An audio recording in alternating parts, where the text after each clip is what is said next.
Vasudevaya. Om Namo Bhagavate Vasudevaya. Om Namo Bhagavate Vasudevaya. Om Namo Bhagavate Vasudevaya. Om Namo Bhagavate Vasudevaya. Om Namo Bhagavate Vasudevaya.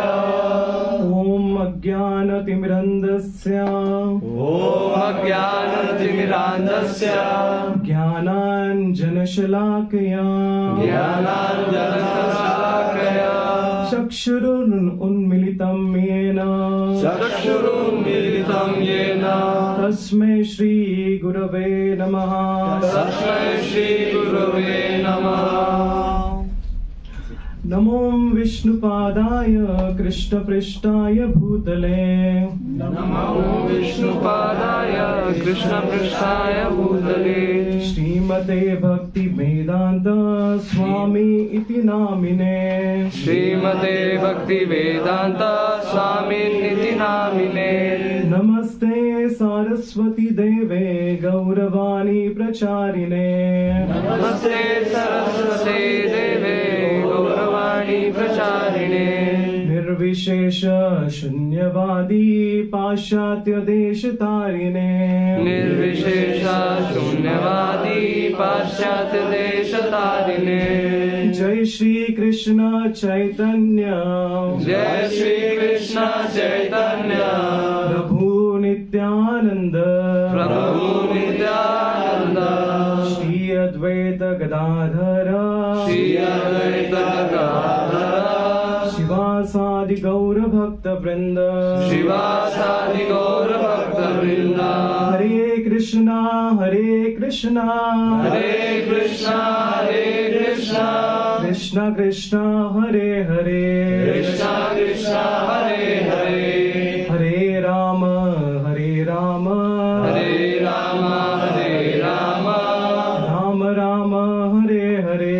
Rama Rama Hare Hare. Hare Krishna. Drink some water, please.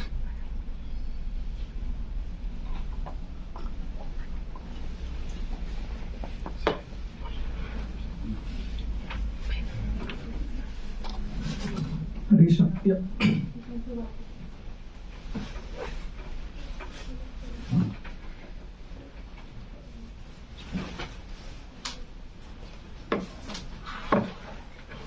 So, how many of you like mango juice or mango?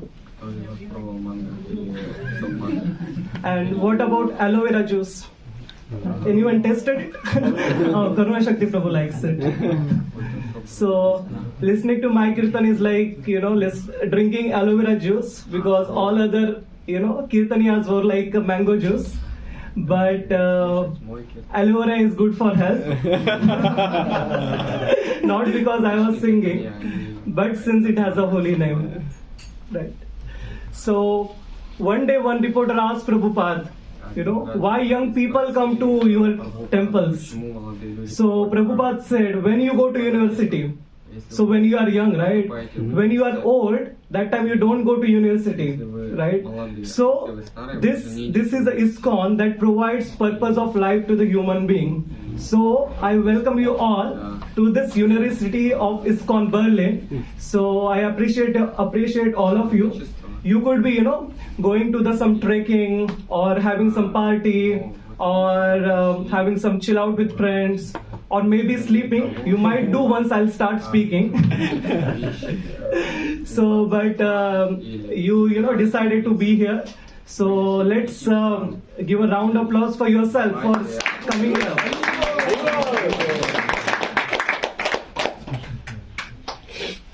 Yeah. So basically, like our founder Acharya Srila Prabhupada talks about 3 classes of learning. So what are the 3 classes of learning? So the first class of learning is called listening. How many of you like to listen? But So listening means listening from the people who have knowledge and wisdom, right? So why we have to waste our time in learning everything by doing, right? So why we just listen to the people who have wisdom and we can learn from them, right? So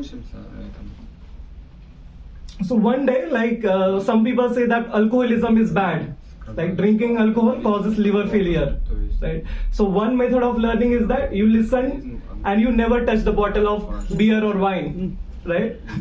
So that is called as first class method of learning. So listening is called as first class method of learning. So one day, one man with full, he almost finished 4 or 5 bottles of vodka or alcohol, and he was going to home. And so police caught him. Like in Berlin, you see many people, having beer bottle in hands, and they walking like imbalance, right? So they never walk in straight line. So they always walk like a snake because they are, fully drunk. So one night, at 1 a.m. in the night, so police caught a person, like, where are you going? So he said to listen lecture. So police said, at 1 a.m. in the midnight, where are you going to listen lecture? So what is the topic of lecture? Disadvantage of drinking alcohol. So he said. So police asked, who is the speaker? He said, my wife. Who is going to give a lecture at 1 a.m. in the midnight, right? His wife. So like we listen. So listening is the first class method of learning. What is the second class method of learning? Observing. Right, we observe people, right? So first, like you heard that, okay, like alcohol causes, liver failure. So you listen, but still you don't want to believe. So you observe that, okay, he drinks alcohol, his liver got fail. He also drinks alcohol, his liver is also got fail. He drink alcohol and his liver is also got fail. If I drink alcohol, my liver will also go, right? So that is called as second class method of learning, that is called as observation, right? So one day, one person had 2 sons. So and the person was quite, alcoholic. So he used to drink so much alcohol. So the one person asked one of the son, oh, will you drink alcohol? So the person said, yeah. So the person said, why? My father drinks. Then he asked the second son, will you drink alcohol? He said, no, not at all.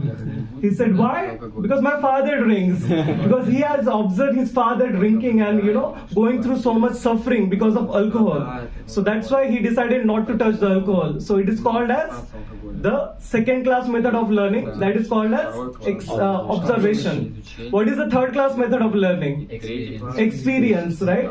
So experience means like you listen, you observe, but still you touch a bottle and you drink it and you have a hangover overnight.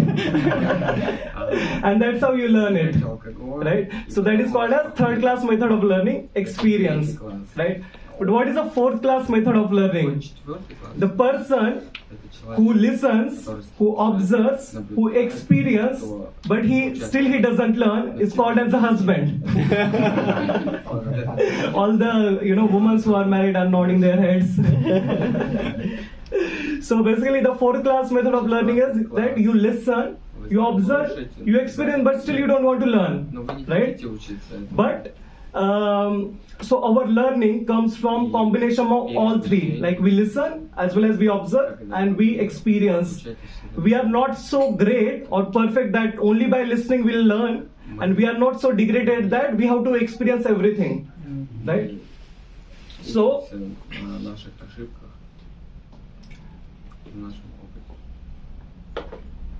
our learning comes from combination of three, right?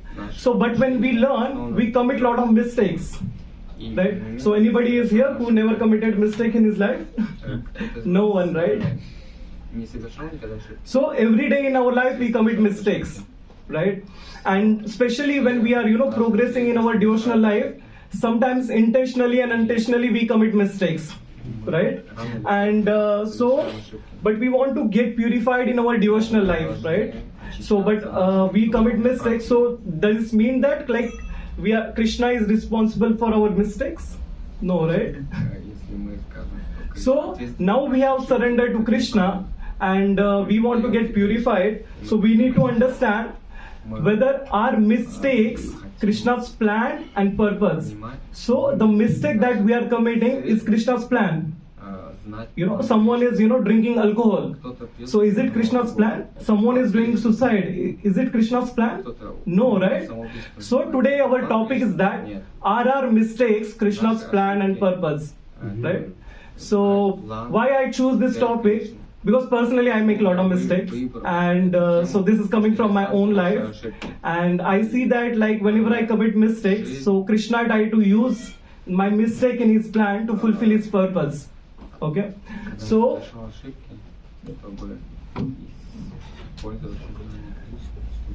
like let's understand two terminology. So first terminology is called as offense, and second terminology is called as mistakes. So anybody would like to tell the definition of what is offense and what is mistake?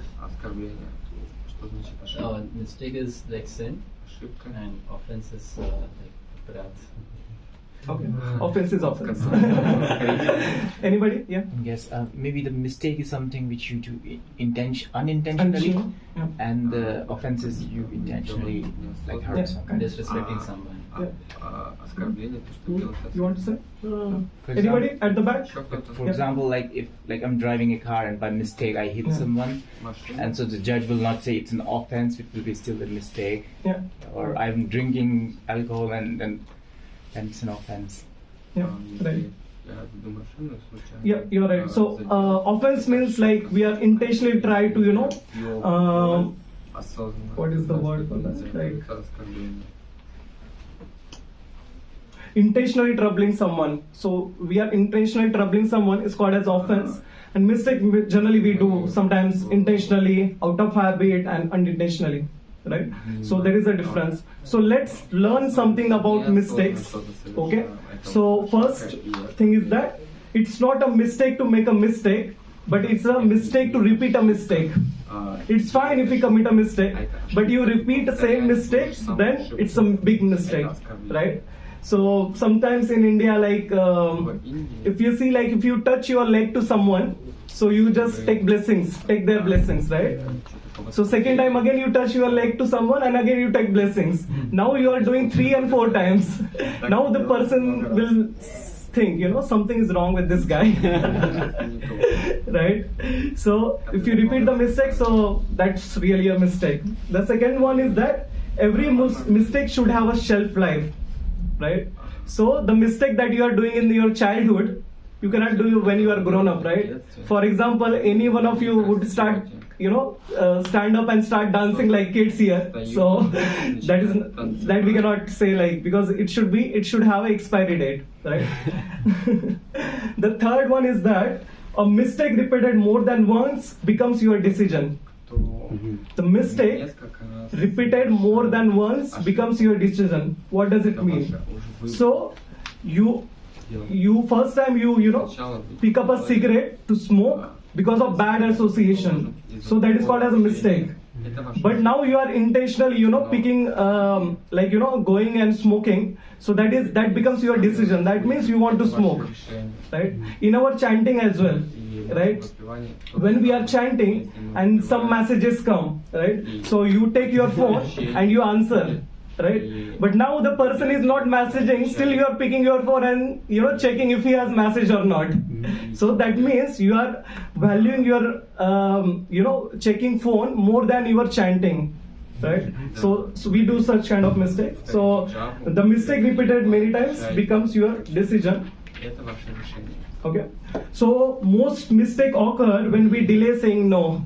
What does it mean? So today let's say you are having prasadam, and Sumit Prabhu is serving rice, and you delay saying no. Now you have to re-eat that rice. Right? So many mistakes happen when we said delay in saying no. Right? Mistakes are directly proportional to their timings. What does it mean? So let's say like I'm gossiping with Parth about Sumit Prabhu, and he comes from the back at the same time. So that is what like timings matter in our mistakes, right? This majorly like all the accident is all about timing. Few seconds, it is about life and death, right? When it's on highways, right? So timing is so important when there is a mistake, right? Next one is mistakes are a proof that. So good thing about mistakes are the proof that you are trying.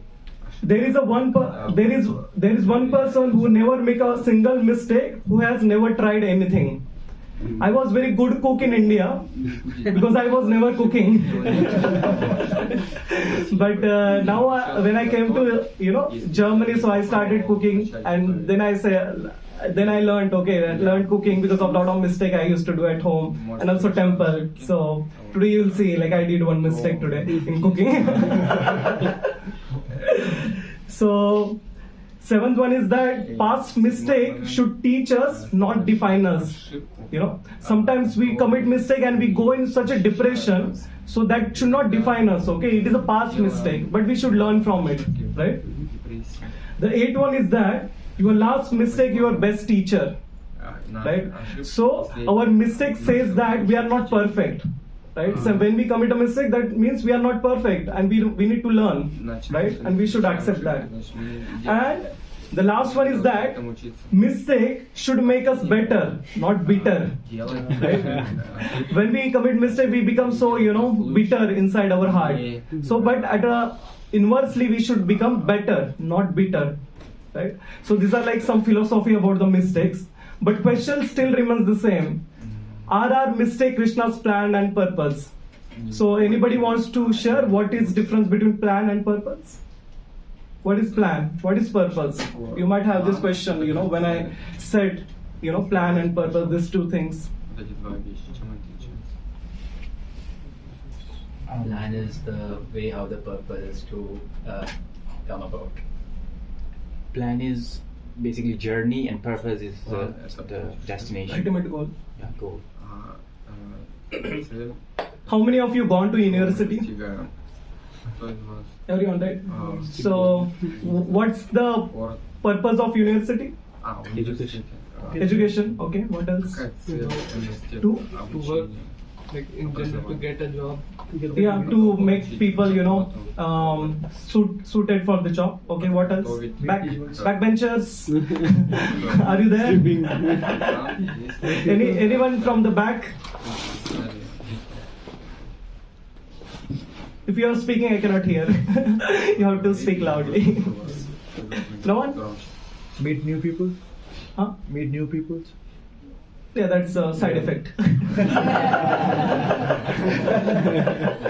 Meeting new people, yeah.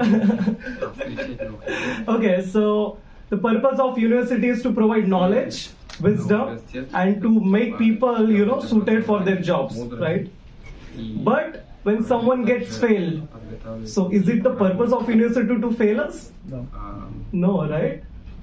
So it's not his purpose. Still, the re-examination is included in the plan of the university, right? So the university knows that there will be some people they will fail, right? So that's why we have re-examination, right? So even if you fail something, still you can get re-examination. You can reappear and you can pass. And so passing, so is the purpose of the university, right? How many of you taken flight from one location to another? Right.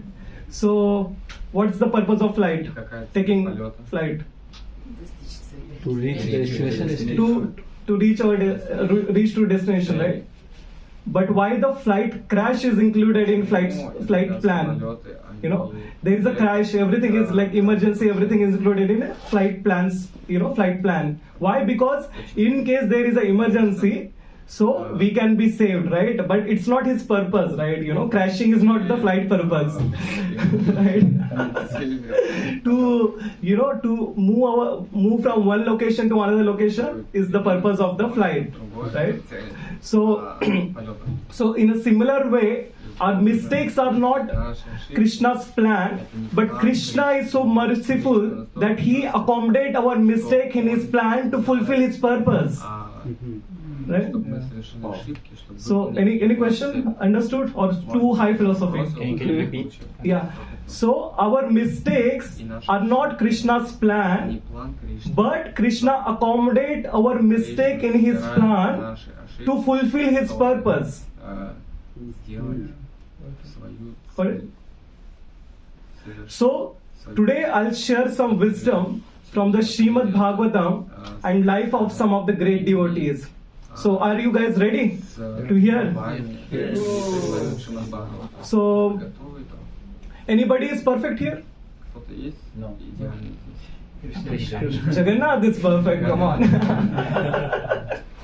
So, no one is perfect in this material world. Even from the greatest Brahma to the lowest ant, everyone commits mistake, right? The Brahma is the originator, right? Or the creator. Even he commits a mistake. What to say of us human being, Like, we also commit so many mistakes. If Brahma can commit mistake, we can also commit mistake. And if you read a Srimad Bhagavatam, great of the great personalities have committed greatest of the greatest mistakes. So, and when we learn, or when we hear, when we learn, and when we read the Srimad Bhagavatam, then we understand that, okay, the mistake that I committed is nothing. Right? So, but we should learn from the, Srimad Bhagavatam, the wisdom from the Srimad Bhagavatam, and then, imply that in our life so that we can fulfill our life in Krishna's purpose. Right? But let's say you might be saying that, okay, even if I commit the mistake, the Krishna will include in his plan, right? But how many of you use Google Map? Right? So if you are going to, if Google Map say you go straight, but you take left, right? Again, Google Map, changes the direction. Okay, like the Google lady, you are going in wrong direction, so she changes her direction, right? So again, you take a wrong turn, right? Again, she takes a new path, right? If you keep, doing wrong turns, if you keep taking wrong turns, you'll never reach to your destination, right? In a similar way, if you keep doing mistakes, you'll never reach to your purpose, that is reaching to or getting the love of Krishna, right? So that's why we have to be very cautious before committing mistakes, right? So let's learn from the Vedic Srimad Bhagavatam and life of the great devotees, So the first story that I want to share, I have a question. What's the purpose of Krishna? Okay, the Krishna that I wanted to talk at the last. I have that in mind. I intentionally did not tell because you will be here then. Okay, so the first thing I would like to share is about Ramayana. So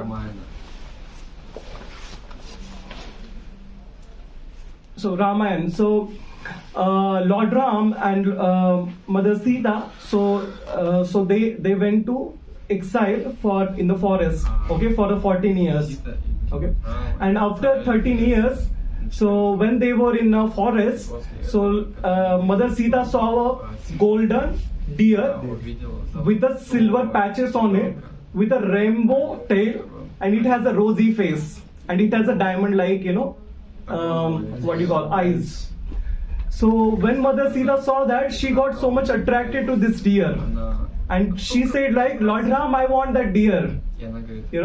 So because she had small garden behind her hut, and she used to pet those animals and used to love them. So she said that, okay, I want this deer. But Lakshman said that this is not deer. This is just a demon. So Mother Sita said, no, Lakshman, you don't know anything about beauty.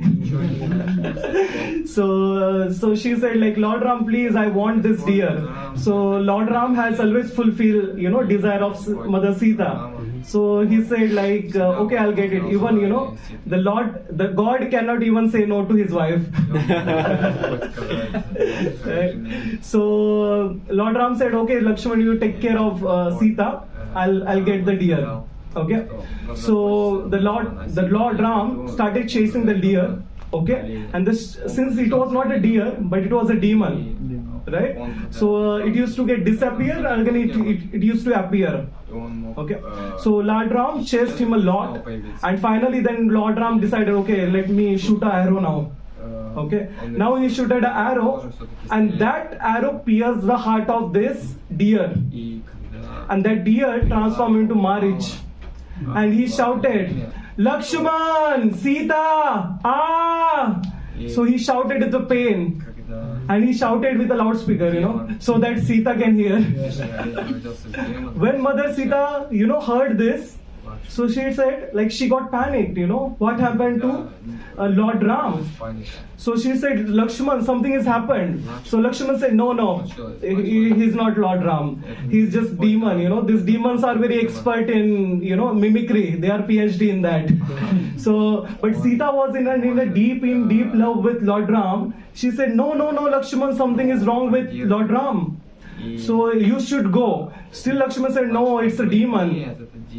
So Mother Sita, since Mother Sita was so much in love with Lord Ram, so she remembered one incident.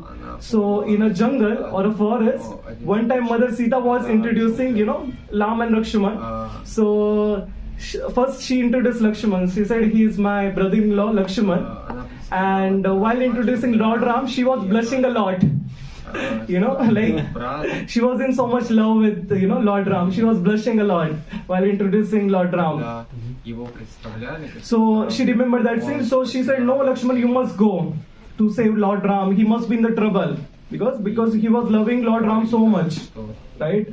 So still Lakshman said, "No, like it's a plan of this demons, So I should not go." So then Mother Sita said something which was very strong. She said, "Since your intentions are not good, since you want to enjoy with me, so that's why you are not going. You have teamed up with Bharata. He wants to, take the kingdom of Lord Ram, and now you want to enjoy with his wife." When Lakshman heard this, he closed his ears, and he couldn't able to stand on his feet. So he just, he just took a support of some, rock which was there. And he started saying, "For last 13 years, I served you like a mother. I did not even see you above your feet." He was in a deep pain because she questioned his character. So in our life also, when someone questions our character, we feel so much pain. And you can think about Lakshman, who served Ram and Sita with so much heart and love, right?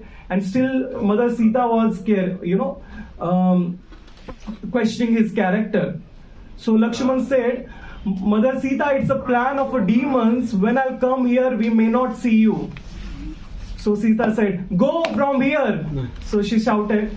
So Lakshman just said, "Okay," because Lakshman said, "Since you don't trust me, I should go now."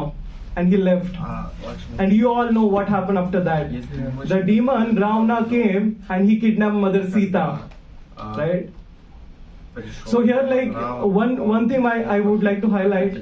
So if we would be there and if Mother Sita would behave in a such way, we would say, "I'm going Ayodhya. You manage your husband, wife. It's between you," right? But Lakshman did not say that. Lakshman decided to focus on his service, right? So service is more important than our ego, right? Sometimes, like when we come to temple and we commit some mistake and we hear something. But we never want, then we say that, "Okay, I'll never go to temple again." These people always, criticize me, right? But Lakshman never did that. So he decided to focus on his duty, and he drew a Lakshman Rekha or a boundary so that Mother Sita can be protected, and then he left. And later on, then the Ravana came, and then Ravana kidnapped Mother Sita. So what was the mistake of Mother Sita here? Anybody wants to say? She crossed the boundary. No. She didn't control the emotions. Yeah. So basically, her mistake was that she basically, she criticized Lakshman, or she did a Vaishnava aparadh indirectly. Basically, in Leelas there are no aparadh, or pastime there are no aparadh. It is because of pastime, it's a Leela, right? But she committed a mistake, right? to sending Lakshman and questioning his character, and how Krishna utilized her mistake in his plan. So he killed Ravana, right? He made a Vibhishan as a king of Lanka. He meet Hanumanji, and the most important, the glories of Lord Ram after killing the Ravana is spread across all over the world. That couldn't have been, spread if he would have, stayed in the Ayodhya, okay, for 14 years as it is. So what was the mistake of Mother Sita? She, criticized Lakshmana, but how God utilized his plan by, spreading the glories of Lord Ram all over the world, right? So that was the purpose, right? So this is our first story, right? So let's go back to second story. So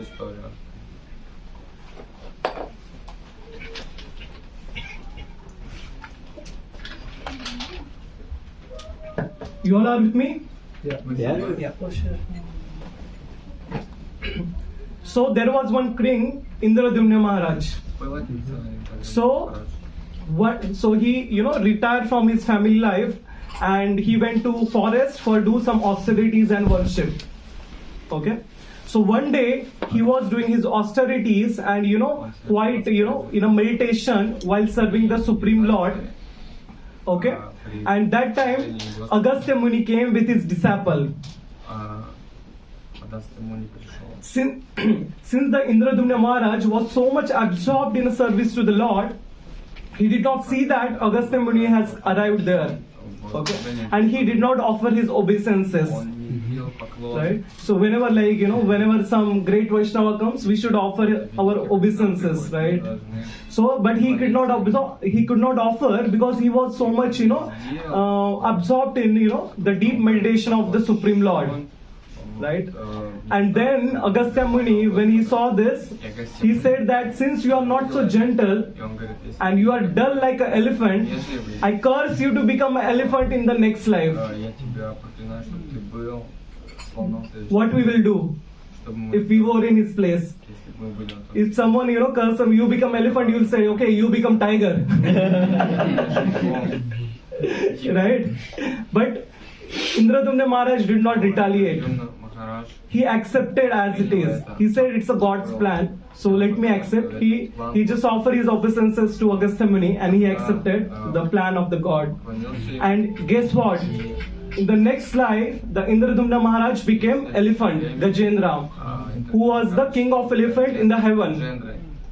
And Gajendra had many wives, and many wives had many sons and daughters like the elephants, and he had many friends.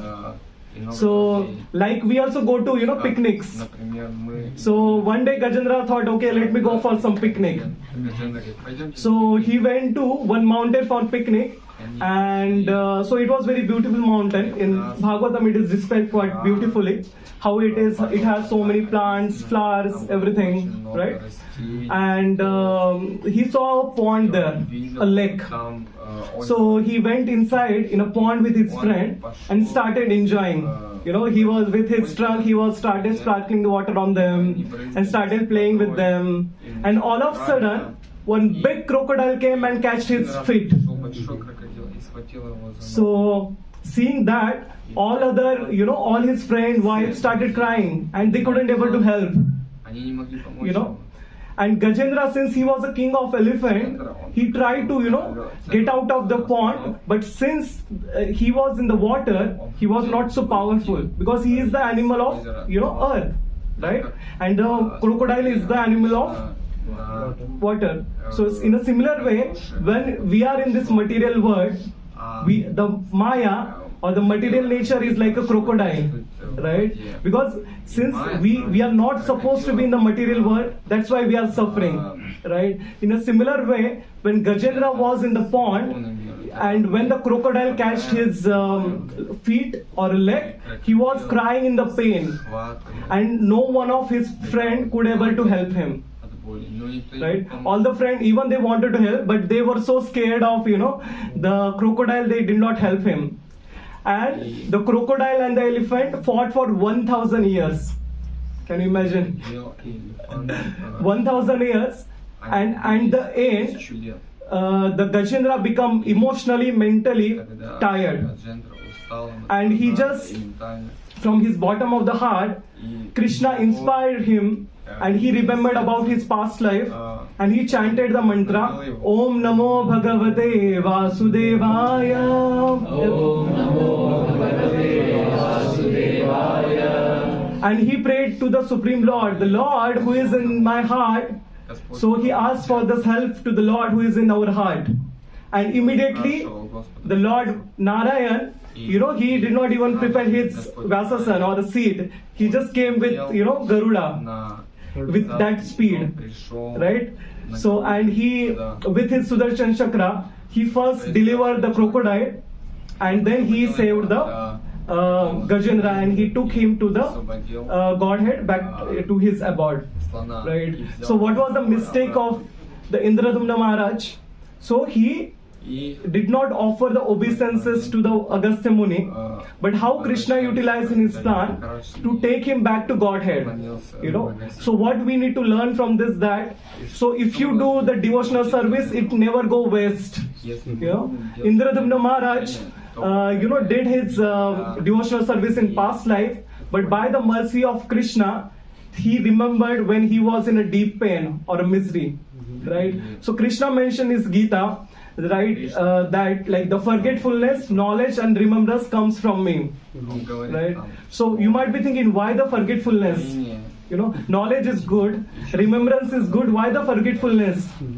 So if we remember all the all the millions of lifetime from our past lives, we would be mad, right? We might be dog, cat or anything in our past life. If we remember all the trauma that we had in our past life, or we might be in the hell, right? We would die, we will do suicide in this life if we remember everything, right? So the mistake of Indradumna Maharaj, Krishna utilized his plan, that okay, like even if you do the devotional service, it will be carry forward in your next life. But even if you do like all the karma kanda, it never be carried forward in your next life. Only bhakti carries with you in your next life. If you do like 40% bhakti, in your next life you will start with 40% only, right? So you might be questioning, when Prabhupada went to America and he transformed hippies to a great sannyasis. How? Because these sannyasis or these hippies were doing devotional service in their earlier life, right? So that's why it was easier for them to take up a devotional service. And you might be seeing that there are so many Indians, they are not able to take up the devotional service, right? Because they are at a 0 or 1% or 10% of their devotional service. So that's why it is very difficult for them to take a devotional service, right? So it's like that. So that's how the Krishna utilized its mistake to fulfill his purpose of taking the Gajendra back home, back to Godhead. Okay? So let's come to our third story from the Srimad Bhagvatam. So there was one Brahmana boy called Ajamil. So Ajamil was quite well versed in Vedic literature, Vedas and everything. So one day his father sent him to forest to get some flowers, fruits and leaves for the worship of the god. So while coming back to his home or hut, he saw one Shudra embracing a prostitute and kissing her. What he saw a prostitute and a Shudra embracing and kissing her. He saw an illicit scene in the forest, right? Can you imagine, like we live in a century where illicit content is available at the tip of your hand, right? You open Google and everything is available on tip of your hand. And what to say of Berlin? You go out, you see a lot of illicit content, not only of a boy and girl, but of boy, girl. So much illicit content is available outside, right? So similarly, when this Ajamil, the Brahmana boy, saw that okay, this the prostitute and Shudra are doing some illicit scene, when he came to home, he started contemplating on that, right? So he started thinking, oh, I should have this prostitute and all, blah blah blah. So finally, what he did, he made he employed the maid, this prostitute as a maid servant, and he started getting attached to this prostitute. And in that process, he gave up his parents, his chaste wife, who was very young and beautiful. He gave up his parents and chaste wife, and then he not married actually. Then he started having, relationship with this prostitute. And from this prostitute, he begat 10 children. Can you imagine? So sinful life. So from this prostitute, he begat 10 children, and finally he got old. And when he was 88 years old, so basically he had 10 sons, and he was most attached to his youngest son, and whose name was Narayan. So every time, whenever he used to eat, Narayan, come for eating. When he used to go for a walk, Narayan, come for a walk. When he used to drink something, Narayan, drink. So when he used to sleep, Narayan, come sleep with me. So when we also we see sometimes the parents are so much attached to their children, right? Everything, kuchu, in India, first the parents are attached to their children. And once their children are married, they want grandchildren. Now they are attached to their grandchildren. Right? So similar way, this Ajamil was so much attached to this Narayan. And he turned 88 years old. And he was lying in his bed, and he saw that 3 cruel people are coming to him with ropes. And he got so much scared, and he shouted, Narayan, Narayan, everyone, Narayan, Narayan. So when he shouted, the Vishnu Duta came. Vishnu Duta are nothing but the order carriers of Vishnu, Lord Vishnu. And then Vishnu Duta and this the 3 cruel people were nothing but the order carriers of Yamraj. Associates of Yamraj. So basically they were coming to grab the Ajamil to the hell. But since he called the name of Narayan, immediately the Vishnu Duta came, and they had a discussion. The Vishnu Duta said, this is so sinful person. He has done so much sin in his past. Right?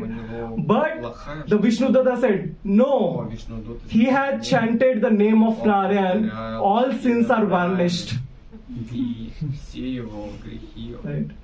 So Ajamil heard all this conversation, and finally the Vishnu Duta, the Yam Duta left, and Vishnu Duta also left, and he came to his consciousness. And from that he went to Haridwar, and he perfected his life. He absorbed in the meditation of Narayan, and then the aeroplane of Vishnu Duta came, and they took him back to Godhead. Right? Such a sinful person, Ajamil, but still he went to Godhead. Why? Because just by chanting the name of Narayan, all his sins vanished. Right? So similarly, in our life we may be doing a lot of sins. Right? But what we have to do, what the Chaitanya Mahaprabhu has suggested for the age of Kali, to chant the holy name of God. Right? So what we chant, so let's raise our hands and chant Hare Krishna, Krishna Krishna, Hare Hare, Hare Rama, Rama Rama, Hare Hare. Imagine, Ajamil just one time he chanted the name of Narayan, and he went back to Godhead. Imagine what will happen if you chant 16 down daily. Right? So much benefit we'll get, right, by chanting the holy name of a God. Right? But there is one trick. Ajamil chanted the Narayan in Namabhas. Right? So there are 3 levels of chanting. The first one is Namaprad, the second one is that Namabhas and Shuddhanam. So I'll not go in detail. If you want to understand, we'll talk after the class. So basically Prabhupada writes in purport, since he chanted in a Namabhas, so Vishnu Duta came and he got enlightened. So what Vishnu Duta says after end, so even if you chant the name of a Hari or a Krishna jokingly, unintentionally, or as a fun, still you will get a benefit. So how many of you like Rajma? right? Rajma means kidney beans basically. So its a Hindi name is Rajma. So what is Rajma means Ra, Ja, Ma. If you remove the Ja, what it becomes? Ram. Right? So that doesn't mean like tomorrow you'll chant Hare Rajma, Rajma Rajma, Hare Hare. Right? So what is what I want to say? Even if you chant something unintentionally, still you will get a benefit. And what if you chant intentionally with your heart and soul? Right? You will get so much mercy of the Lord. So I just remember one funny example. So there was one Muslim guy. So he saw a dog. So in Islam, basically the saliva of the dog is impious, right? They call it as haram, right? So this dog started running behind this Muslim guy. And so this guy started running because he was afraid of dogs, so that he might bite him, right? And he struck the car, and he died. While saying haram, haram, he died. And then he opened his eyes. He saw like there are two, the gatekeepers, who were there. Jai Vijay. Jai Vijay are the doorkeepers of Vaikuntha. Okay, so he asked Jai Vijay, what I'm doing here. So he said that like at the end of your life you chanted haram haram, but it was nothing but the haram. So that's why you came to this Vaikuntha, right? See like the mercy or the power of the holy names. Even if we chant unintentionally, we can be delivered. So what is the mistake of Ajamil? He saw the illicit scenes in the forest, and then he indulged in so much sinful activity. But what was the plan of Krishna? Just by chanting the holy name of Krishna, you will be relieved from all the sins. But that doesn't mean that you should commit a sin on the holy names. It is an offense to commit a sins on the name of holy names, right? So we should not do offenses. There are 10 offenses for holy names. Okay. So everyone is with me? Understood? Yeah. The mistake of a jump. Yeah. I have one question actually related to the previous example of Google Maps. Like when we do mistakes, we will never reach the destination or the purpose. Like this Brahmin, he did not only mistakes but the sin or offense, I would say, leaving his wife. But after doing a lot of mistakes, but he still. Yeah, because at the end he chanted the name of Krishna, Narayan, right? Okay. So even if you chant the name of Narayan once, all your sin will be vanished. But that is not the end of the story, right? So after that he went to Haridwar, he perfected his life, he absorbed himself in the meditation of Krishna, and then he went back to Godhead, right? So he got a second chance, and that's how he utilized the second chance. Right? So what is the conclusion? The death can come at any time. Right? We never know when death will come. So we have to be prepared. And how we have to be prepared? By chanting the holy names every day. Right? So that is the moral of the story. Right? So I'm going to my fourth story. That is about our beloved Prabhupada. Yep. So Prabhupada was in Jhansi, and he was getting back-to-back failures. And in one of his business, so I hope everyone knows Prabhupada. Anybody doesn't know Prabhupada? So Prabhupada is our founder Acharya. So you might think that the person sitting here is alive. Because my mother, when I sent my photo to my mother, he said, "Who is this Baba? Is he alive?" I said, "No, like he's departed." So he's but Prabhupada. So he's alive within his books and his holy names that he spread to his followers and disciples. So the Prabhupada was, getting a lot of failures, back-to-back failures, and one of his servants stole 7,000 rupees from his business, and he was, he started laughing. So one of the person asked, why are you laughing? So he said that when Krishna loves you, he takes away everything. But we are not so great that Krishna will take away everything. If he start to take away our everything, we will die. We will do suicide. We'll fall into depression. So it happens only in case of pure devotees. Right? So Prabhupada, and he hadn't been visited to his, Kolkata, to his home since many days. So he said that, okay, let me go to, my home. So when he went to home, his wife and his children did not even welcome him. They think that, okay, he just went to purchase, supermarket or get some groceries. They did not even welcome him. But still Prabhupada invited, his neighbors and did some home programs, did some Krishna Katha, right? And but his wife, she never attended his program. And so one day, like, Prabhupada was discussing with her, what are you doing this? Like, my father was a Vaishnava, we are following the Vaishnava tradition since many years, but still you are busy sipping the cup of tea.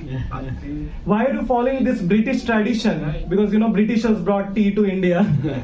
So she was sipping the cup of tea, right? Prabhupada tried to preach to his wife so much, but he couldn't able to do that. And funny thing is that, what is the name of his wife? Radharani. But Prabhupada, some senior disciples say that, like, she did not have even a single quality of Radharani.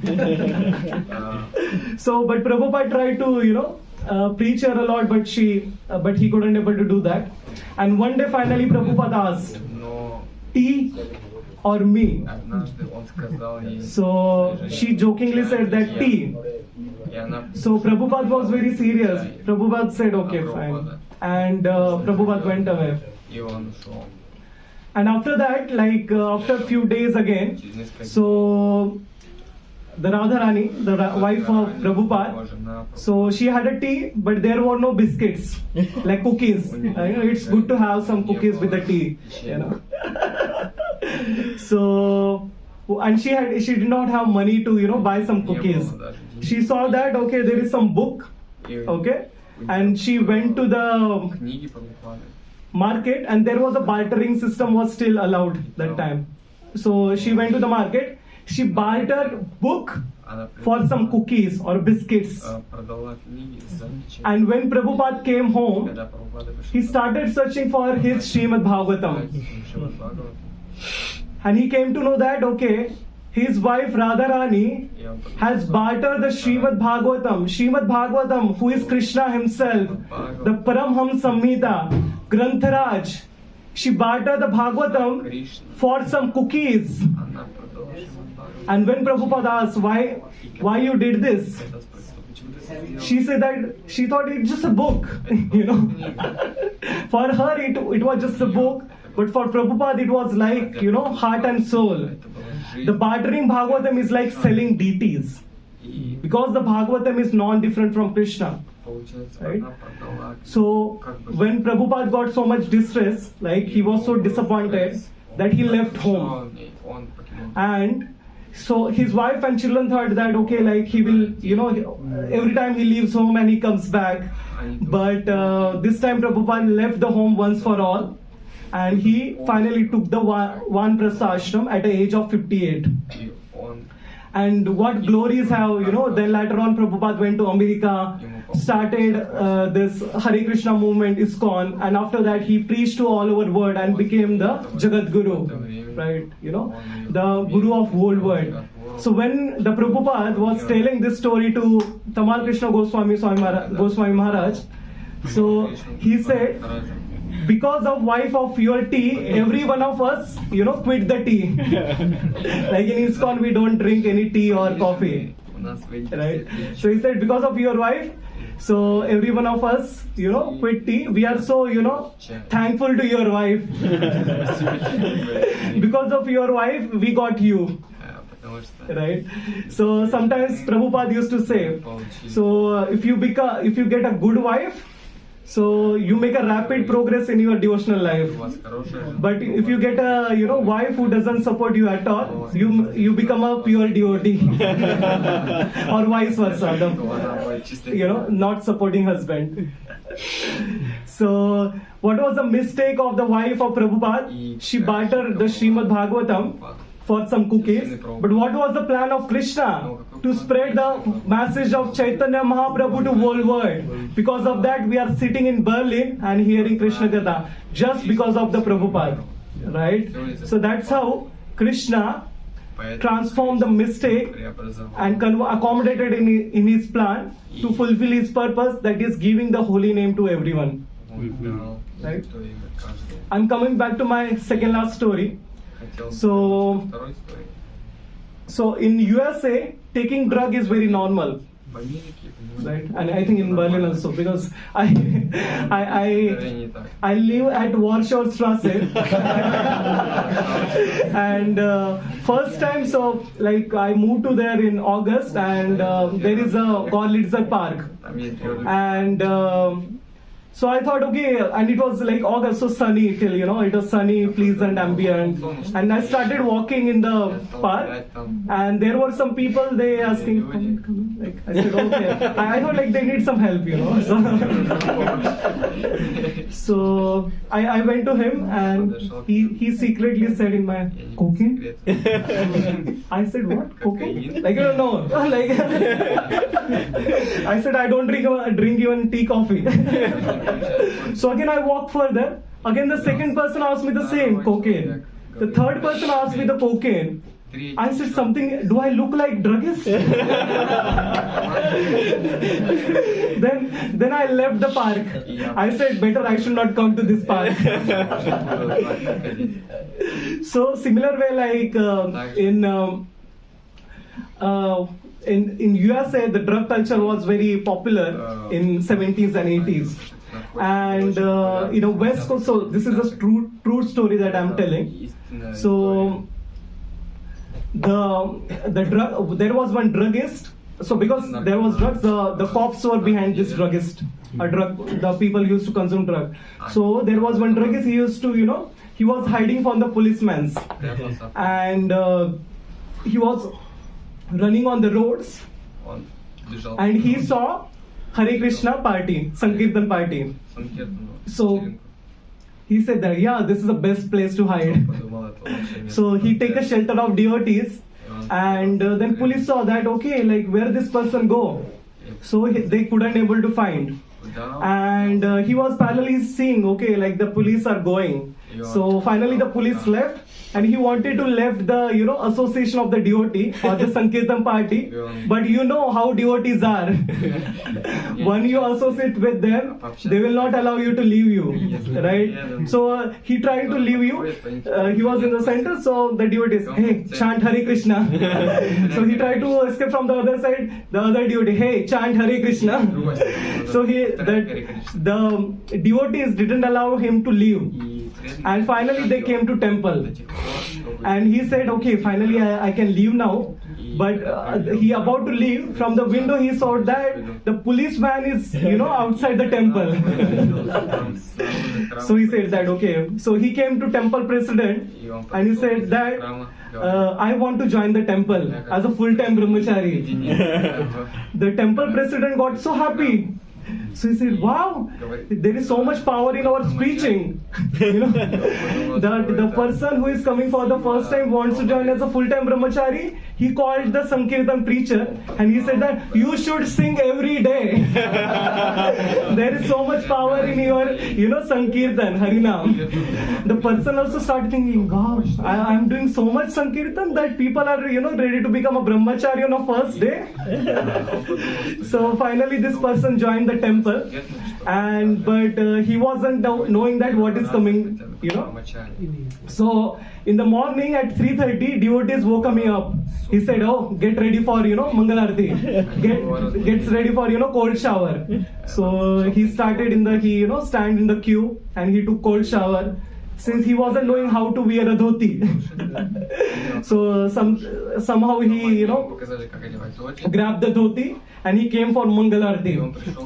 So then there was a Mangalarti, then there was a Narsingha Arti, and finally came a Tulsi Arti. So Tulsi Arti was something new for him. He was thinking, why these peoples are running around the plant? Like in the morning we do Tulsi Arti, so we circumambulate the Tulsi plant. So that was very new for him. why these people are running around this plant. And after that, there was a japa session for 2 hours. So the devotee said, okay, this is your japa mala, this is your japa beads, the bead bag, and chant the Hare Krishna Mahamantra for next 2 hours. So he said that I cannot do this. Like, of course, the person who is coming for the first time, if he asks you to chant 16 round, you cannot do, you'll run from the temple. Right? He said I cannot do. So what he did, he took away his bead and he just put his hand in the bead bag and he started shaking. By the way, this is not advice for you who comes to temple for chanting. So, and he for 2 hours he did this. And finally he thought that okay, now I'll sleep. But there was an altar open and there was Govindam Adipurisham Tamaham Bhajami. So there was a darshan of the Lord, and he thought, okay, finally I will sleep now, because he did not have a habit of waking up so early and then doing all this thing. So and then after that there was a Bhagvatam class. So he thought, okay, like finally I'll go for sleeping, and the Bhagvatam class started. And finally he got opportunity to sleep.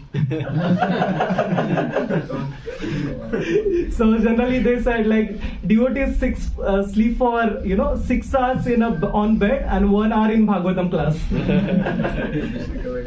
So Bhagavatam class ended and finally he had a prasadam. So he said, yeah, this is good. And then the temple president came and he said to this druggist that, okay, this is your Sankirtan leader. Go on street and do the Harinam and book distribution for 12 hours. So he did that. So every day he used to do that, like wake up early, then wrap some dhoti around the hip and do all these activity, chant the, just used to move the bead bag. So he did this for 6 months. Can you imagine? He acted that for 6 months. And finally one day, because Krishna inspired him, right? So finally he came to the temple president and he said, Prabhuji, I am not the person who think I am. So Prabhuji, the temple president, wonderful, this is our philosophy. You are not the body, you are the soul. No. So this person said, no, Prabhuji, you are thinking different. So he said, I am the druggist. So the temple president said, what are you doing here? He said, I want to surrender to Krishna. He said, no, you first surrender to police. Because the temple cannot have criminal activities. Right? So then he surrendered to police, and then the cops took him to judge. So the judge started asking, the question, what do you do? So he said, I woke up at 3:30. What do you do? I take cold shower bath. What do you do? I then do the same steps for 25 minutes like Mangalarti. Then what do you do? Then what do you do? Then I dance around of one plant. Then what you do? Then I do like then I walk with empty bag for 2 hours. Then what you do? Then we take Srimad Bhagvatam class and prasadam. So he answered everything, and then he said that the cop said that this guy's life is more miserable than the people who are in the jail. Because the judge was not a devotee, right? He was not doing the bliss of Krishna consciousness. How much bliss we get when we chant the holy names and do all these activities, right? So finally, this judge said, okay, you go, you are, all the criminal acts are, we release you. So cop said, why? Like, we did so much effort. So he said, okay, like, better he go, and because his life is more miserable there. So finally he came to temple. He joined there as a full-time brahmachari.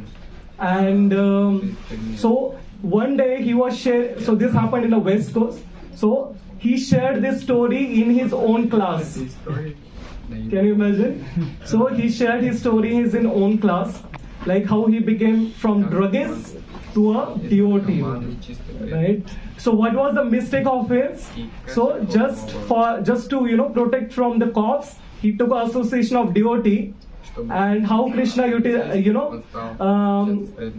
use his mistake to fulfill his purpose of making him a pure devotee, right? So that was the plan and the purpose of Krishna. So I'm coming to my last story. That is very good story. Yeah. So let's create some space for new devotees.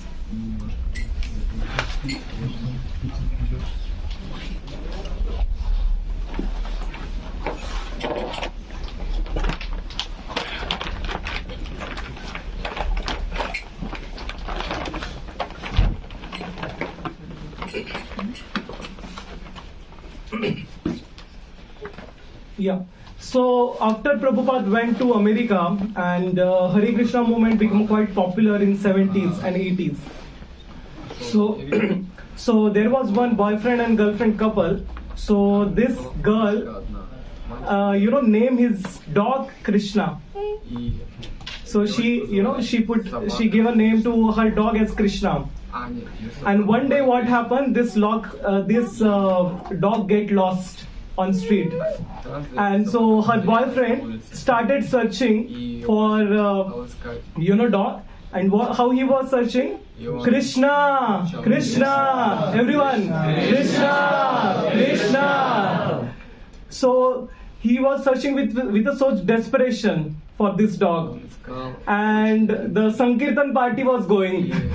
He thought that, okay, who is with such desperation, who is searching for the dog? So our devotees came to this boy, and they asked, like, are you searching for Krishna? So this boy said, yeah, like the Krishna is lost. The devotee saw so much pain in his voice. I'm searching for my Krishna. Where is he? Have you seen my Krishna? So devotees say, yeah, we have seen your Krishna. So devotees took him to temple, and he showed them, this is a Krishna. He said, no, I am not searching for Krishna, I am searching for the Krishna who is a dog whose name is Krishna. But you know how devotees are. Whenever you come to temple, they don't leave, you always get some prasadam. So they gave him some prasadam and some books. And finally, after this boy went to home, so he started reading books of Srila Prabhupada, Bhagavad Gita and other books. And later on, he became a great, devotee of the Lord. And later on, became a spiritual master. Anybody wants to know who is this? Yes.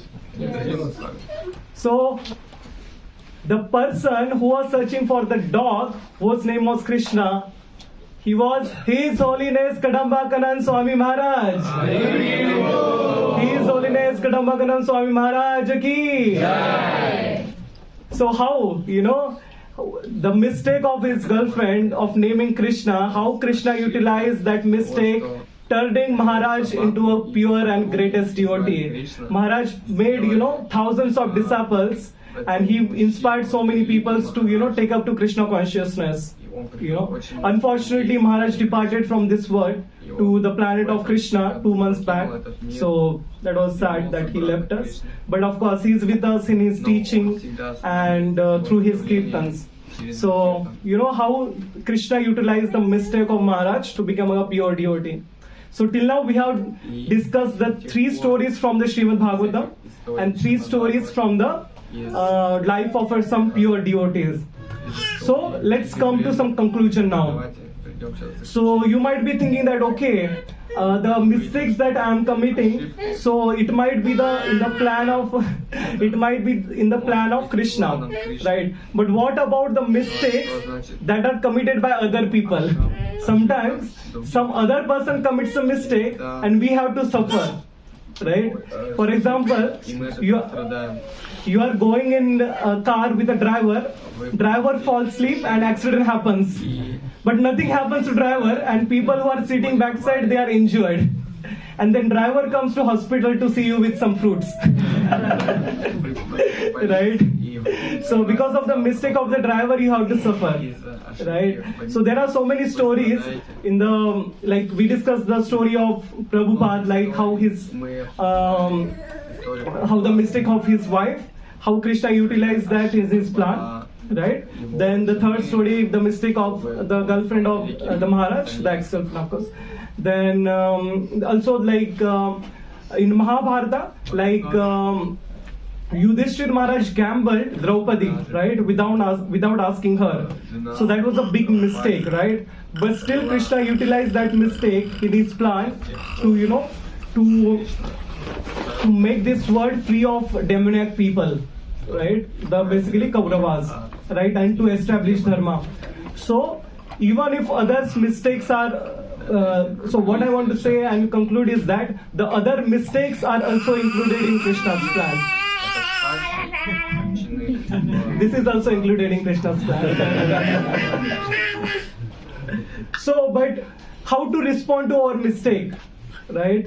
So there are 3 responses to mistake, right? The first one is admit it, right?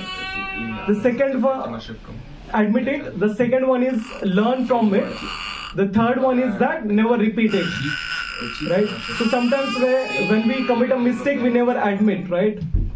So let me share a I think we have sufficient time because there is no offering, so I can tell this story now. I was not planned to tell. So once the Parikshit Maharaj, so anybody know Parikshit Maharaj? Anybody know Arjun from Mahabharata? Yeah. So the Parikshit Maharaj was a grandson of Arjuna. Okay. So one day the Parikshit Maharaj was running in the forest. One day the Parikshit Maharaj went to forest, okay, to hunt some animals because the Kshatriya used to do that. And so he becomes so thirsty and hungry, and he came near one hut. And in this hut, one Shamik Rishi was doing meditation. So Parikshit Maharaj shouted a lot, but the Shamik Rishi couldn't able to get out from his meditation. And out of thirst, what Parikshit Maharaj did, he garlanded a snake around the.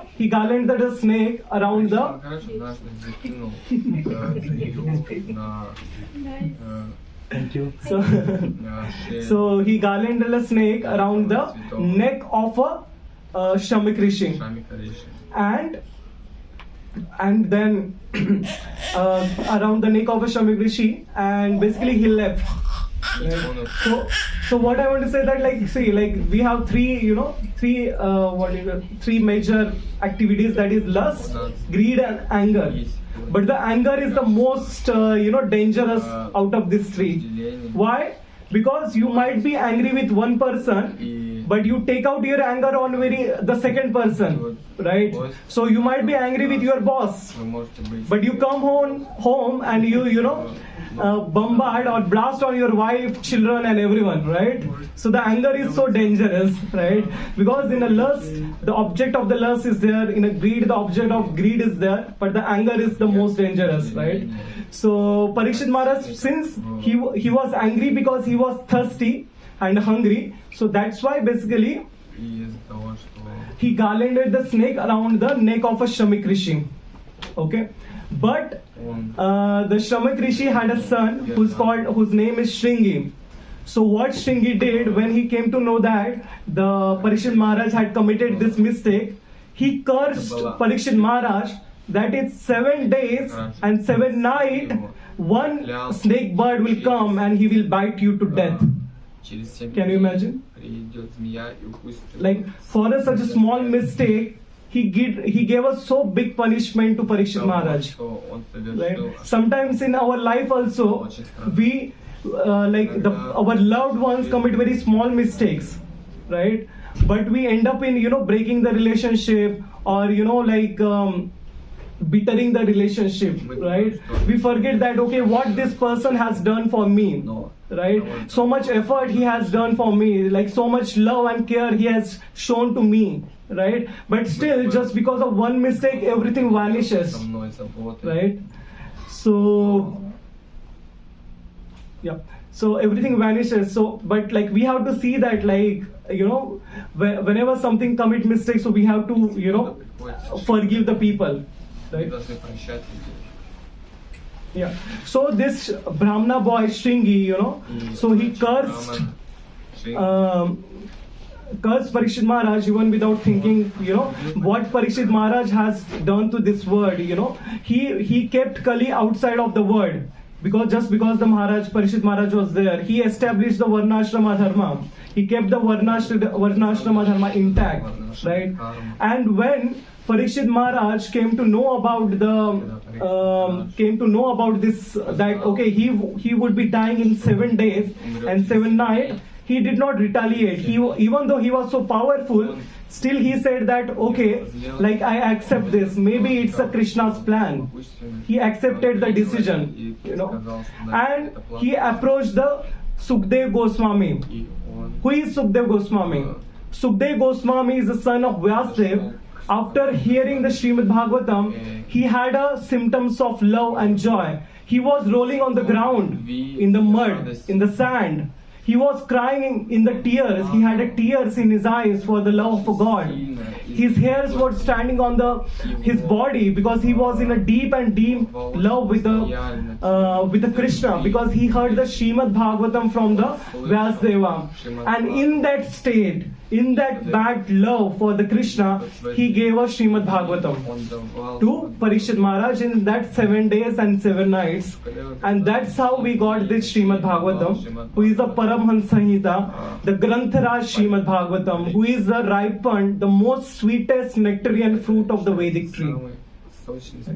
And when we touch, when we hear, when we touch, when we read a Srimad Bhagavatam, our life will be perfected. Right.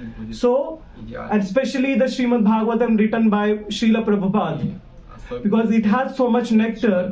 When you read the Srimad Bhagavatam, you can feel, right? For example, how many of you like honey? But there is a jar of honey.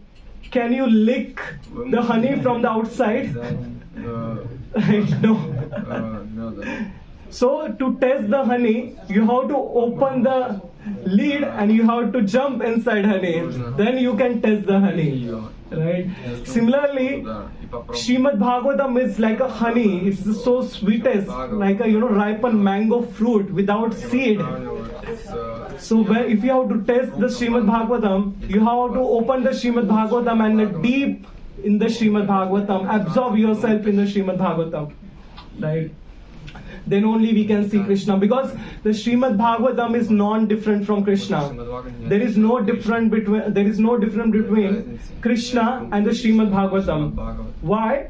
Because when a Krishna left this material world, so the knowledge and the dharma took a shelter of Srimad Bhagavatam, and there are 12 cantos in the Srimad Bhagavatam, and each and every canto represent each and every the spiritual, the eternal, blissful body part of Krishna.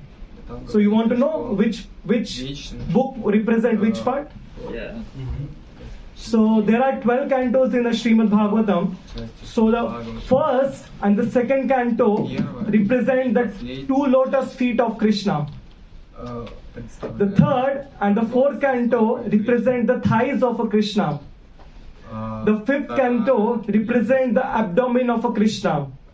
The sixth canto represent the chest of a Krishna. The seventh and the eighth canto represent the left and the right hand of Krishna. The ninth canto represent the neck of a Krishna. The 10th canto represent the face of a Krishna. And especially the 4 Ras Leela chapter of Srimad Bhagavatam, or the 10th canto, represent the beautiful smile of a Krishna. And the 11th canto, Jagannath Baldev Subhadra Maharani ki, Gaur Nitai ki, Prabhupada ki.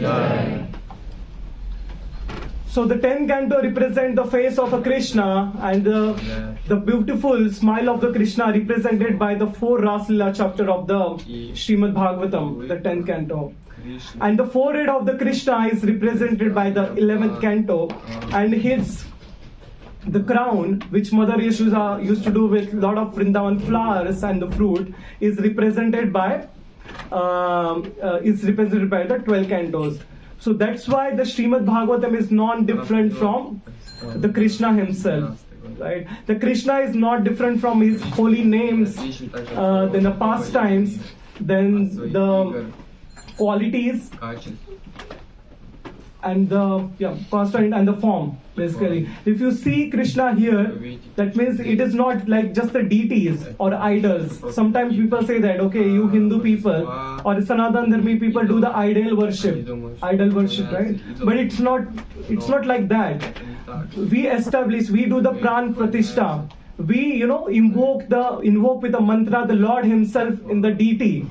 So there is no difference between deity and the Krishna himself, right? Because you need a vision to see that, right? Can you see the X-ray and can you understand from the X-ray what is the meaning of that? Right? You need to take a MBBS course, then you have to become a doctor, then only you can read a X-ray, right? Or a CT scan report, right? So similarly, if we have to see the God, we have to become ourselves here, we have to become qualified to see the God, right? So how much time we spent in our material education? Since our birth, I think first we go to UKG, LKG, first standard, second standard, till 10th standard, then we go to 11th and 12th, then we go to then university.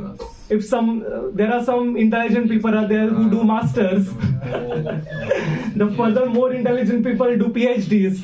Some do double PhDs. Like one Prabhuji said that PhD means permanent head damage.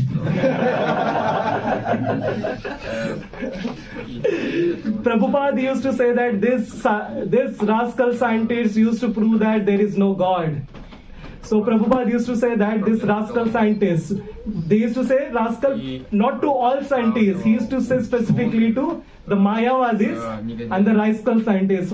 The Mayavadi means the people who want to merge into the Lord or the Brahma Jyoti, who see that everyone is one. That means like this Mike and Vaibhav is one. So that is Mayavad philosophy basically. Right? So there is no difference between Krishna's name, form, then qualities and the pastimes, right? So, but how can we generate, or how can we gain the qualification to see Krishna, right? So the Chaitanya Mahaprabhu, who is the incarnation of a Krishna in a body of a Krishna with a heart of Radharani, came 500 years back just to preach and experience how is it to become a devotee of a Krishna, and how to feel and how to experience the love of a God. And he also wanted to give this love of a God to everyone. And how he gave this love to everyone? By chanting the Hare Krishna Maha Mantra. And what it is? Hare Krishna, Krishna Krishna, Hare Hare, Hare Rama, Rama Rama, Hare Hare. So when we chant the Hare Krishna Maha Mantra, surely we will perfect our life, and we will be qualified to see the Krishna in his original form, right? So if you are not seeing, if I must not sing Krishna, like if we are not seeing Krishna, that means we have not perfect our life, or we are not qualified to see Krishna yet, right? So by chanting the Hare Krishna Maha Mantra with our soul and heart, we can see Krishna, right? So when we commit mistakes, the first thing is that accept it or admit it, right? So what Parikshit Maharaj did, he accepted the mistake, he admitted the mistake. The second thing we have to do is that we have to learn from our mistakes, right? If you keep committing mistakes, then we cannot, understand, then we would be delay in our practice, right? So we should not commit, we should learn from our mistake. And third one is that we should never commit mistake, the same mistake at least again, right? So what are the three so how to deal with our mistakes? So admit it. Everyone forgot? Admit it. Learn from it. Never repeat it. What it is first? Second? Third? Never commit again. Right? So, but what are the responses of the people to those mistakes? You know, there are three modes of material nature. So, the people who are in, the sattva guna or the mode of goodness, when they commit mistake, how they react? They simply accept that I have committed the mistake and learn from it. Right? So that is the response of the people who are in a mode of goodness or sattva guna. Right? The second is called as a rajo guna, or the people who are in a mode of passion. So it's very funny that when people who are in a mode of passion, when they commit mistake, what they do ABC. ABC means they abuse other, they blame other, and they criticize other. Right? The people who are in a mode of passion, they do ABC, that is abuse, blame, and criticize. Right?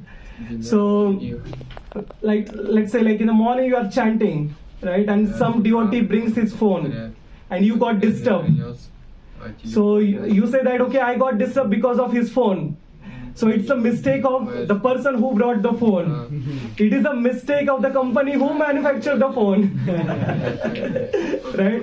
Because people who are in the mode of goodness, mode of passion, always blame others for their own mistakes. Right? And the third one is that the people who are in a mode of ignorance, they don't care. And they fall into depression, basically. So after committing into mistake, they say like, why am I alive? Kyun ji raha hu main? Right? So they fall in depression, and even sometimes they commit a suicide. So people who are in mode of ignorance. But do you want to know what people who are in a transcendentalist or the Vaishnavas, what is their response to the mistakes? So when a Vaishnava commits a mistake, he approached a spiritual master or a senior Vaishnava, and from his mistake he tried to understand what is the plan of Krishna for me from this mistake. Right? So they are above the mode of these three, like sattva, rajo, and tamo. They are above these three modes of material nature. So when a devotee or a Vaishnava commits a mistake, they try to understand the purpose and the plan of a Krishna through his mistake. Right? And but when we commit a mistake, there are also three things. Right? So first thing is that intent of your mistake. Second one is that content of your mistake. Third one is that consequences. So what is intent, content, and consequences? Let me share a very funny story. So when the Hare Krishna movement became popular in a Western world, so you might have seen some artists on street, they are doing some guitar or playing some music, right? And that's how they get some cash or money, right? So, and you might have also seen like when the Hare Krishna devotees in US or Europe, when we go out for Sankirtan, so the people who are walking on the street, they also give some money to us, and we accept that because that is a service to Krishna, right? So the earlier devotees or disciples of Prabhupada, they used to do this Harinam in the Western world, and then they used to collect a lot of cash. And so Prabhupada used to get very happy. Yeah, you are doing good, right? But same devotees came to India after 2-3 years. Like Prabhupada went to India, right? And they went out. They went out for Harinam, and they put, like we used to put some, like shawl or something, and then the whoever is traveling then put their money on it. So in India also they did the same, and India, you know how people are. So if you have a 1 rupee coin, so that is always given to that. Sometimes like the 10 rupee note and 2000 rupee note is discussing with each other. The 10 rupee, the 2000 rupee note tell to 10 rupee note, see, like I'm so popular, I'm everywhere, everyone wants me, you know. So, but the 10 rupee note said that no, there is one place where I mostly found, and where is that place? The donation box. Right, because it is easy to give. So when the disciples of Prabhupada did the same thing in India, they collected so much cash or the coins, and they went to Prabhupada with so much happiness. Prabhupada, see, so much cash we have collected. Prabhupada said, stop immediately. Why? Prabhupada said, I don't want people of India to consider Hare Krishnas are beggar. Right. It is fine if you do that in the Western world, but in India it's a different case, right? Because Indian people are different. So, what is the intent here? They wanted to give the Harinam, right? What is the content? The holy name of the God, right? The Krishna. But what is the consequences? The consequences are good in the Western world, but in India it's exactly opposite, right? Similarly, when we commit our mistake, we have to see what is my intent, what is my content, and what are the consequences, because we have to suffer through consequences, right? Doesn't matter what is our intent or content, right? So, but holding ourselves responsible is more important than blaming ourselves, right? So Krishna included. So let me quote one statement. So Krishna's plan is to arrange a purposeful life for us, and Krishna's purpose is to make his plan successful. Let me repeat. Krishna's plan is to arrange a purposeful life for us. What is Krishna's plan? To arrange a purposeful life for us. And Krishna's purpose is to make his plan successful. Have we? Yep. So let me repeat once again. Krishna's plan is to arrange a purposeful life for us, and his purpose is to make his plan successful. So let me come to the point, what you asked me earlier, right? So just because we are devotees, that doesn't allow us to permit the mistakes. You know, sometimes devotees think that, okay, now since I'm chanting the holy names, I should keep committing the mistakes and I will be, waved off. So it's not like that. But just because you have committed a mistake does not mean that Krishna will forget all your devotion. It is not, doesn't mean that, like sometimes like you are committing mistake, the Krishna will not forget your devotion because he loves you so much, right? So what is a plan or a purpose of Krishna is to take us back to the Godhead, right? Because Krishna loves us so much, he loves us so much that he wants us back to the Godhead, right? So that is a plan and the purpose of Krishna. So even though we are keep committing mistakes, right, intentionally or unintentionally, but what we have to do, we have to keep, loving, worshipping, and chanting the holy name of Krishna, and that's how Krishna will make his plan successful. So what we have to do, whether we commit mistakes or not, we have to chant Hare Krishna, Krishna Krishna, Hare Hare, Hare Rama, Rama Rama, Hare Hare. So thank you everyone. So any questions? Yeah. Right. I had two questions. First of all, about the first class of learning, you were talking about listening. So does it include both passive and active listening, or does it only include active listening?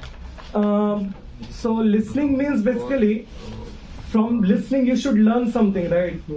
From listening, someone says that alcoholism is bad, right?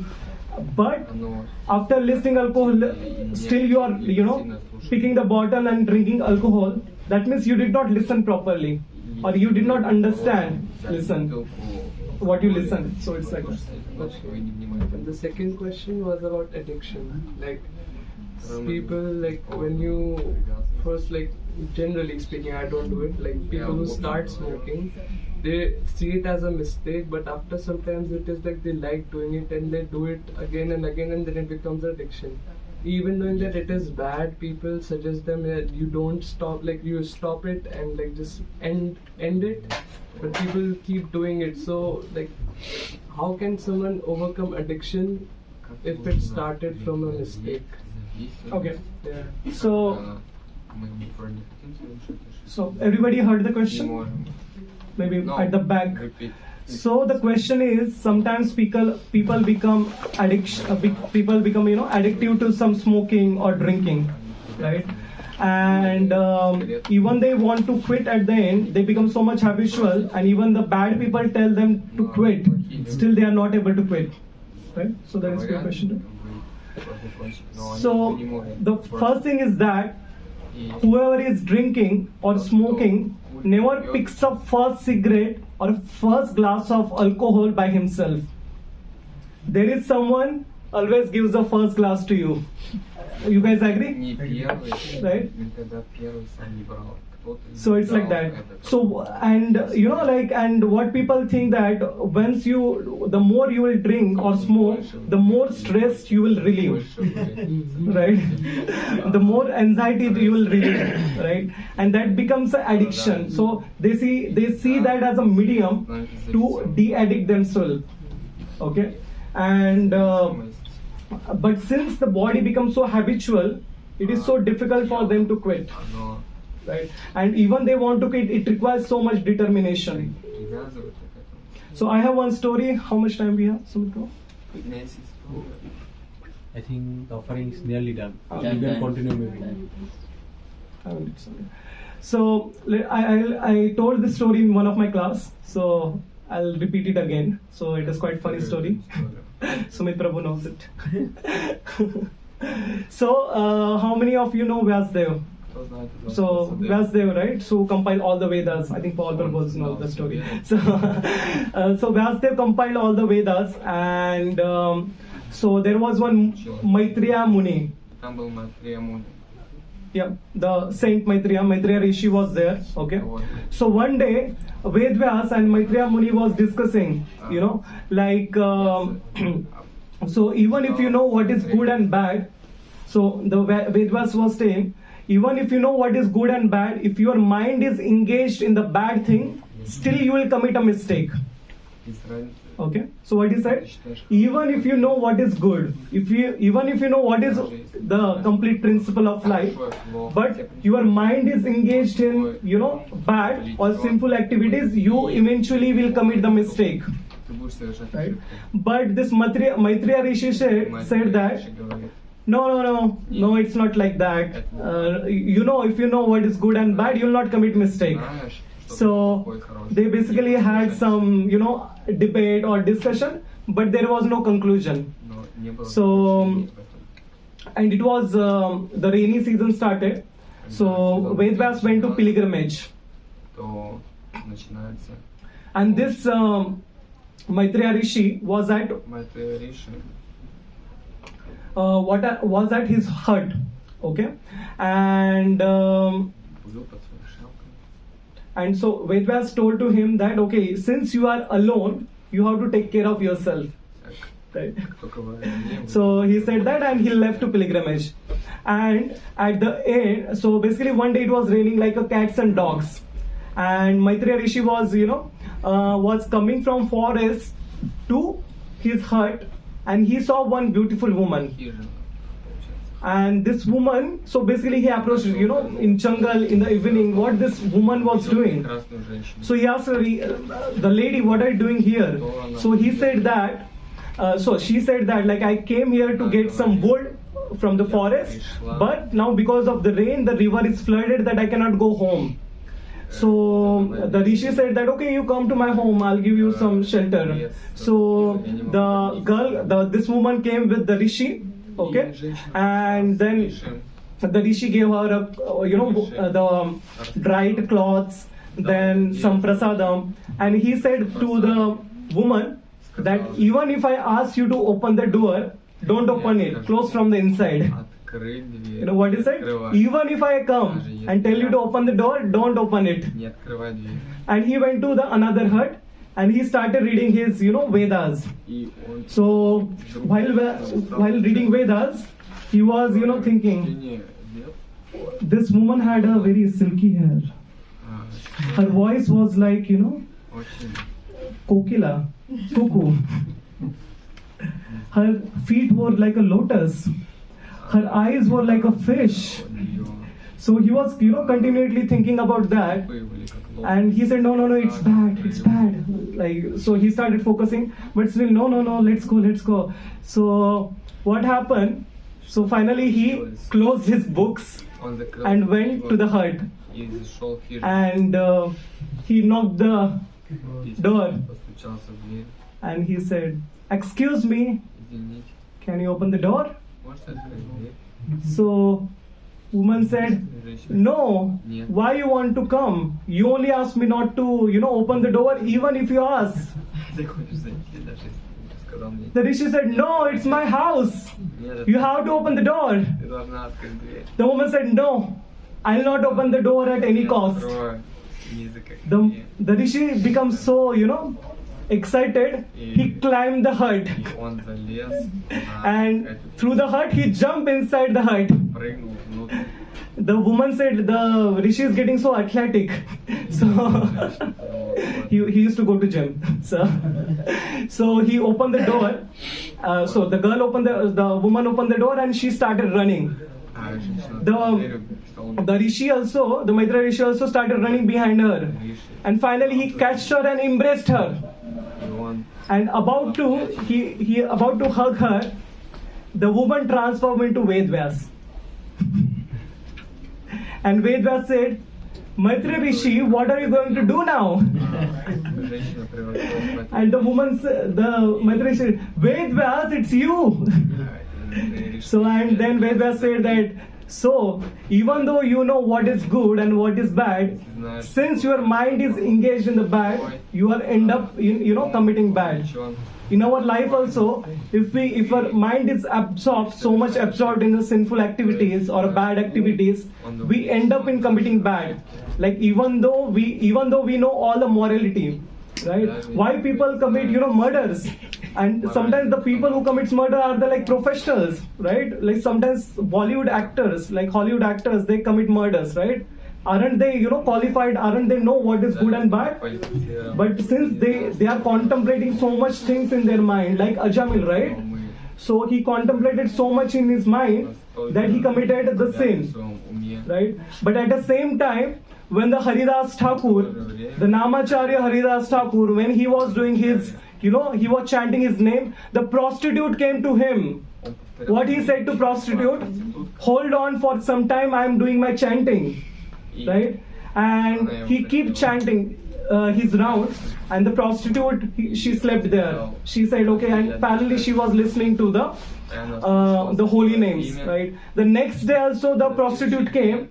The Namacharya Haridas Thakur said, I'm chanting, you keep after some time. Again she sat there and listened to the, the Hare Krishna Mahamantra, he chanting, right? And over the period, the effect of chanting is that the prostitute become a devotee, right?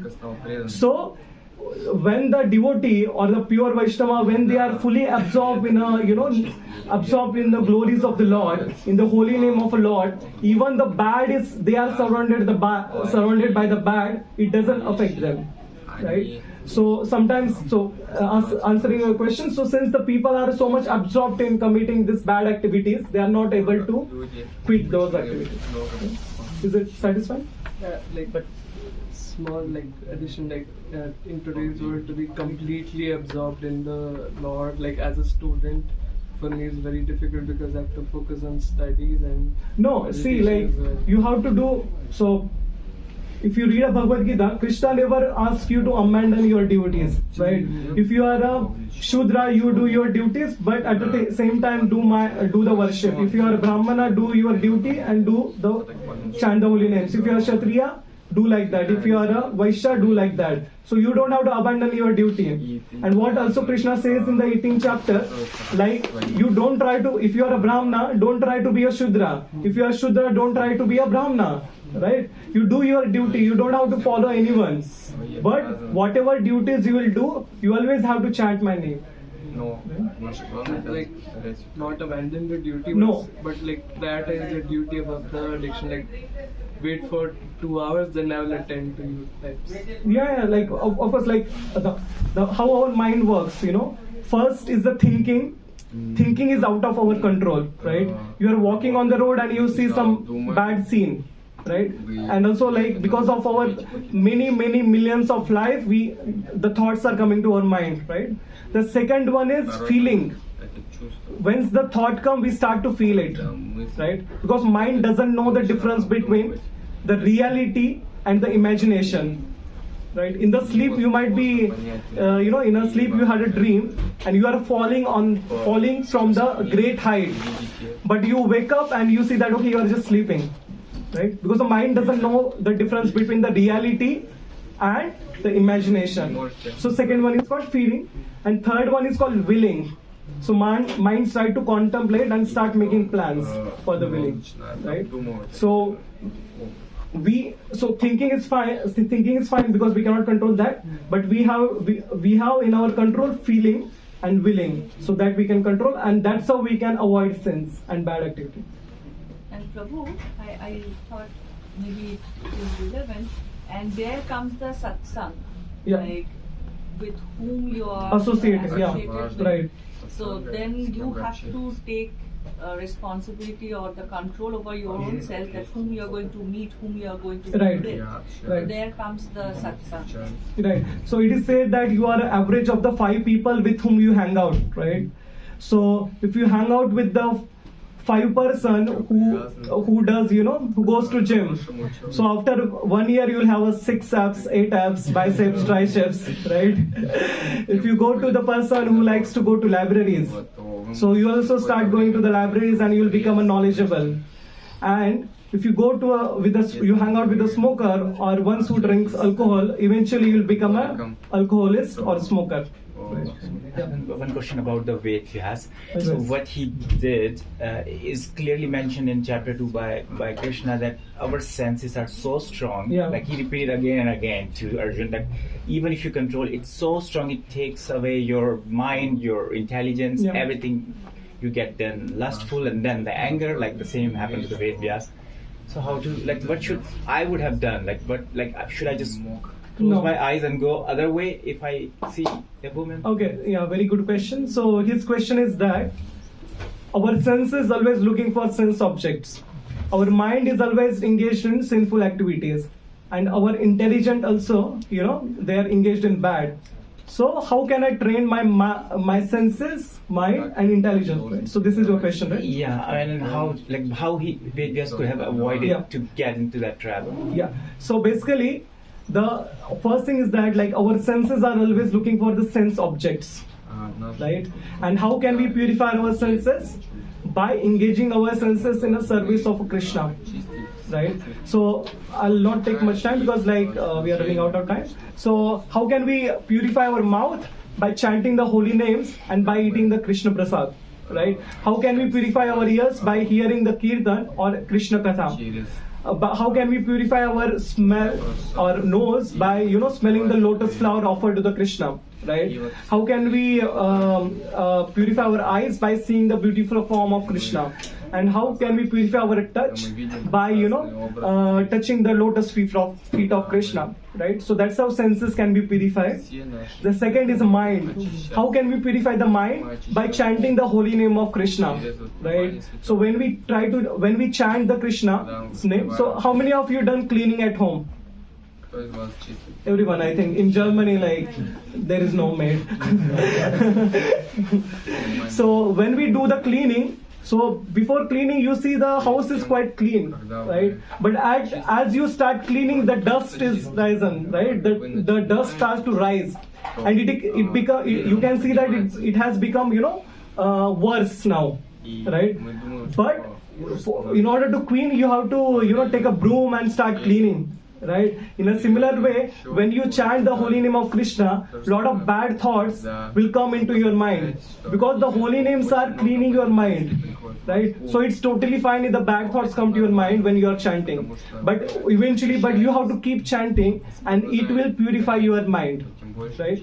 So that's how we can purify mind, by chanting the holy name of Krishna. That is a Maha Mantra that is written there. The third one is that intelligence. Right? Because the mind controls our senses, and the mind is controlled by intelligence, because mind doesn't know the difference between good and bad. Right? So mind always want to enjoy. Right? You might have seen, right? We always want to enjoy, right? But intelligence tells that, okay, there is a good and bad. Right? It shows the discrimination. So how can we strengthen our intelligence? By listening to the Krishna Katha, by listening to the Bhagavad Gita, by listening to the Srimad Bhagvatam from the pure devotees, and by reading the scripture, that is like Bhagavad Gita, Srimad Bhagvatam, we can strengthen our intelligence, and then we will understand what is good and what is bad. Right? So following these three things, we can surely get out of bad habits, and we can keep ourselves in a good habit. So basically, Vaibhav should have just chanted Hare Krishna when he was Not reading. Vaibhav's the The one who was reading the other Rishi and thinking about the woman. Yeah. So at that time, Hare Krishna. Yeah, right. So basically, it's a story to teach us that what we need to do when the mind is engaged in the sinful activities. So yes, Prabhu. You say that it's an offense to act sinful on the strength of the holy name. My question is, does it still work? Will you get rid of this sin or not? Because sometimes the person told to me, I will kill you and then I will run 3 times around Tulsi intentionally. So I thought about will this work or not? Yeah. So let me tell you. If you do it with intention. Yeah. So I just remember one story. So Indra killed Vrittasur. Right. So even though his guru told that he's a devotee, still Indra killed him. Right. He did a Vaishnava aparadh basically, and on the name of holy names, basically he killed him. And for 1,000 years, he had to do the austerity under the water, and he did not get his food, because who transport the food? The fire, right? Like we put food in the yagya, and then that's how Agni transfer it to the all the gods, right? But since he was under the fire, under the water, he starved for 1,000 years, right? So he had to suffer, right? So similarly, the chanting of the holy name, there are 3 types, right? Like the Nam Aparad, the Namabhas, and the Shuddha Nam, right? The Nam Aparad means we are chanting but we are committing offense. We will still get the benefit out of chanting those names, but our purpose is not like, getting the benefit out of holy names. Our purpose is to get the true love for Krishna, right? So we might get, out of the sinful reactions, but we may not get the love of Krishna, right? Our goal of life is not go back to Godhead, to Krishna's planet, but our goal is to, get the love of Krishna. So to get a love of Krishna, we should rise from Namaprat to Namabhas and the Shuddhana. So does it satisfy? Okay. Any questions, or should we close now? Or you can personally meet me then. Hare Krishna, thank you for coming. So it was wonderful to see many devotees Saturday evening. So now we will have a Gaur Arti. So I would request all the Matajis to come on the left side of me and the Prabhujis on the right side. Vaibhav Prabhu ki jai.